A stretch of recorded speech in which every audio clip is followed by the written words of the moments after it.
very, very hard.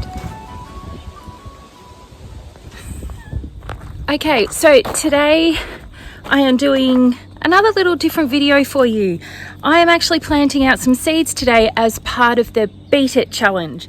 I'd really like to put some Michael Jackson music in right now, but I'm pretty sure copyright would not let me do that. So I was nominated by Jules from Jules Gardening Tips to participate in this challenge, and it's all about sowing beetroot. And today I'm going to show you some of the tips and tricks that I do when I'm planting out my beetroot.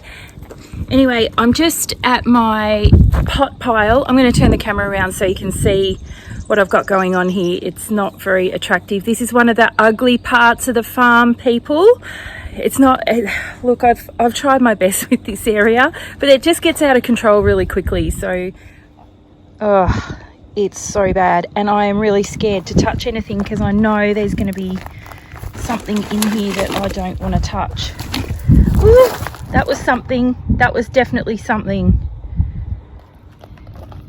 Okay, it's all right. I think it was just that centipede thing. Okie doke, got trays. Okay, so theoretically you should be able to grow beetroot year round, but I actually prefer to grow it during the cooler months because it tends not to bolt that way. I've got 3 different varieties. I've got Early Wonder, Chioggia and Bull's Blood, and we're going to lay them straight out. You could sow these directly, but I'm going to, for this purpose, be sowing them in trays. And what I'm going to do, I've got seed raising mix down. Sprinkle the seeds out over the tray. Then we're just going to cover it with some soil.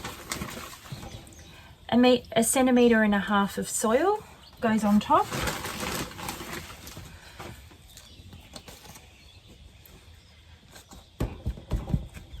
We're then going to water it with, this is just an old soft drink bottle, and it's watered down worm castings. You don't need much. This is what it looks like when it's full strength. This is what I use. So that sort of gives you an idea of the amount you need to be using. Just give it a quick little sprinkle.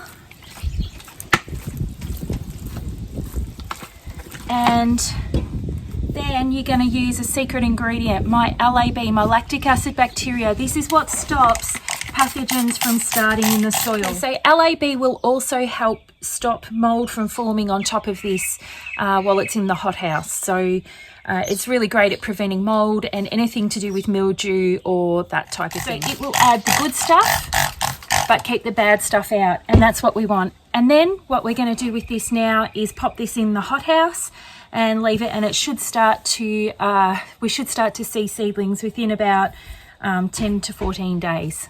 So if you would like to know more about this, then please hop down into my description and I'll put all the links there for you.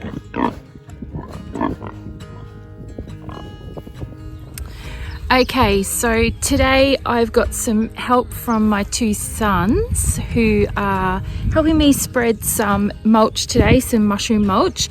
We are doing the top part of the flower garden today. The bottom 2 sections of the field down there are still flowering, but this one has been finished for some time. So what we're doing is just prepping that and getting it ready for next spring, because it will be expanded and I will have another 3 beds in amongst here. So where the carpet is currently laying, that has been prepping the soil and getting rid of couch grass, which I've had a bit of a problem with for some time. And because I use chemical-free methods, this is one way of being able to manage that couch and get rid of it, hopefully, for next season. So we're currently getting that organised now. Yeah, so the couch is a problem. It's been a really bad problem, and it's the whole way down, so I'm really having to do large chunks all at once, and that's why it's the only way I've been able to do it is with this carpet, and it looks awful.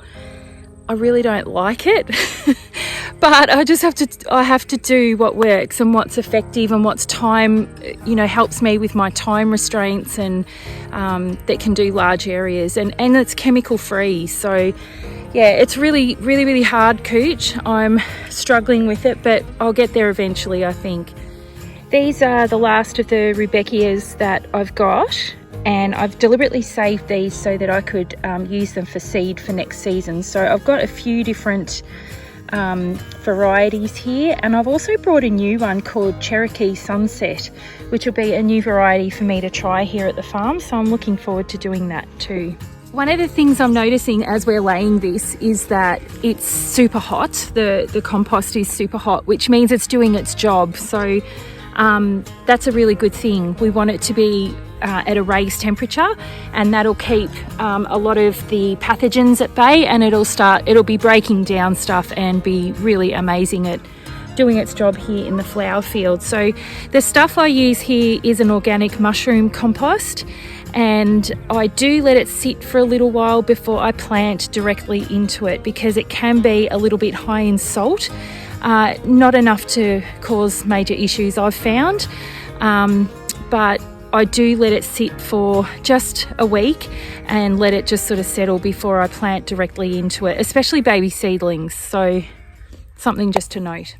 You'll see I've got the security there, sleeping soundly. Okay, so the other reason these beds are being prepped is for preparation, because I'll be running my very first workshop here at the farm on the 22nd of May, which is absolutely massive. I've waited a year to do this, so it's very exciting. The first one is going to be a bouquet masterclass, and we'll use all those flowers that are down the end there.